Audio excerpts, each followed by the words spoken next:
सीता के नितनेम की कथा बताने जा रही हूँ। यह कहानी सीता माता कहती थी और श्री राम इसे सुना करते थे।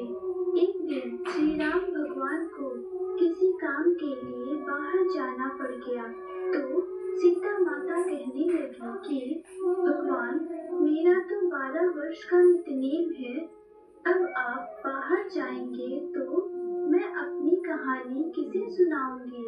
श्री राम ने कहा कि तुम कुएं की पाल पर जाकर बैठ जाना और वहाँ जो औरतें पानी भरने आएंगी उन्हें अपनी कहानी सुना देना।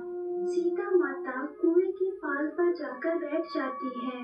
एक स्त्री आई, उसने रेशम की जड़ी की साड़ी पहन रखी थी और सोने का घड़ा ले रखा था। सीता माता उसे देख कहती है कि बहन, मेरा 12 वर्ष का नितनेम सुन लो। पर वह स्त्री बोली कि मैं तुम्हारा नितनेम सुनूंगी तो मुझे घर जाने में देर हो जाएगी और मेरी सास मुझसे लड़ेगी। उसने कहानी नहीं सुनी और चली गई। उसकी रेशम जड़ी की साड़ी फट गई। सोने का घड़ा मिट्टी के घड़े में बदल गया। सास ने देखा तो पूछा कि ये किसका दोस्त अपने सिर लेकर आ गई है। बहू ने कहा कि कुएं पर एक औरत बैठी थी, उसने कहानी सुनने के लिए कहा, लेकिन मैंने सुनी नहीं, जिसका यह फल मिला। बहू की बात सुनकर अगले दिन वही साड़ी और घड़ा लेकर सास कुएं की पाल पर गई। सास को वही माता सीता बैठी मिली, तो माता सीता ने कहा कि बहन, मेरी कहानी सुन लीजिए। सास बोली कि एक बार छोड़, मैं तो 4 बार कहानी सुन लूंगी। राम आए, लक्ष्मण आए, देश के पुजारी आए, नित नेम का नेम लाए, आओ राम बैठो राम, तपी रसोई जीमो राम, माखन मिश्री खाओ राम, दूध बतासा पियो राम, सूत के पालका मोठो राम, साल दुसाला पोठो राम, साल दुसाला ओढ़ो राम, जब बोलो जब राम ही राम, राम संवारे सबके काम, खाली घर भंडार भरेंगे, सबका बेड़ा पार करेंगे, श्री राम जय जय राम। सास बोली कि बहन, कहानी तो बहुत अच्छी लगी। कहानी सुनकर सास घर चली गई और उसकी साड़ी फिर से रेशम जड़ी की बन गई। मिट्टी का घड़ा फिर सोने के घड़े में बदल गया। बहू कहने लगी, सासू माँ, आपने ये सब कैसे किया? सास ने कहा कि बहू, तू दोष लगा के आई थी और मैं अब दोष उतार कर आ रही हूँ। बहू ने फिर पूछा कि वह कुएं वाली स्त्री कौन है? सास बोली कि वे सीता माता थी। वे पुराने से नया कर देती है, खाली घर में भंडार भर देती है। वह लक्ष्मी जी का वास घर में कर देती है। आदमी की जो भी इच्छा हो उसे पूरा कर देती है। बहू बोली कि ऐसी कहानी मुझे भी सुना दो।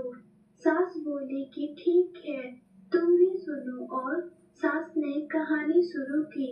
राम आए, लक्ष्मण आए, देश के पुजारी आए, नित नेम का नेम लाए, आओ राम बैठो राम, तपी रसोई जीमो राम, माखन मिश्री खाओ राम, दूध बतासा पियो राम, सूत के पालका मोठो राम, साल दुसाला पोठो राम, साल दुसाला ओढ़ो राम, जब बोलो जब राम ही राम, राम संवारे सबके काम, खाली घर भंडार भरेंगे, सबका बेड़ा पार करेंगे, श्री राम जय जय राम। कहानी सुनकर बहू बोली कि कहानी तो बहुत अच्छी है।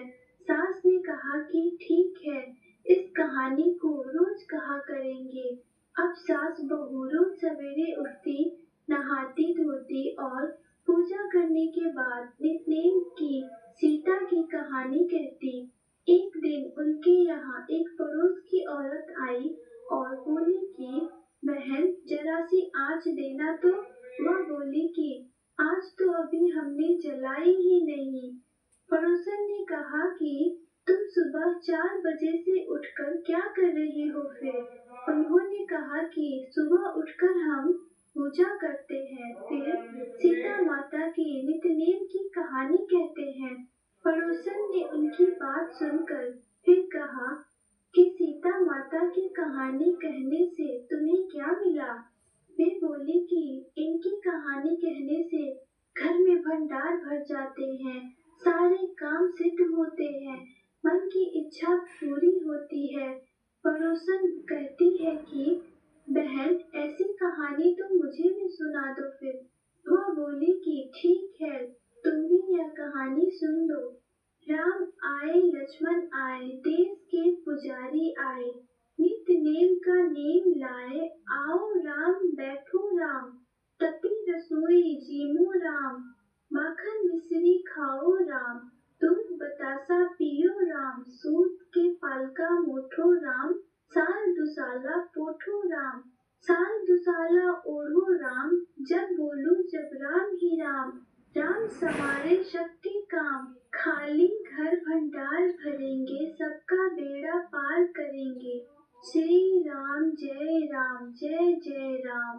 सारी कहानी सुनने के बाद पड़ोसन कहने लगी, बहन कहानी तो मुझे बहुत अच्छी लगी। अब वह पड़ोसन भी नित्यनेम सीता माता की कहानी कहने लगी। कहानी कहने से सीता माता ने पड़ोसन के भी भंडार भर दिए। अब तो पूरे मोहल्ले में नित्यनेम की कथा चल पड़ी। हर किसी की मनोकामना पूरी होने लगी। हे सीता माता, जैसे आपने उनके भंडार भरे, वैसे ही आप हमारे भी भंडार भरना, कहानी सुनने वालों के भी और कहानी कहने वाले के भी। बोलो सियापति रामचंद्र की जय। आशा करती हूँ आपको ये जानकारी पसंद आई होगी। अगर ये जानकारी पसंद आई हो तो कृपया इस वीडियो को लाइक करें और अगर आप इस चैनल पर नए हैं तो इसे सब्सक्राइब करें।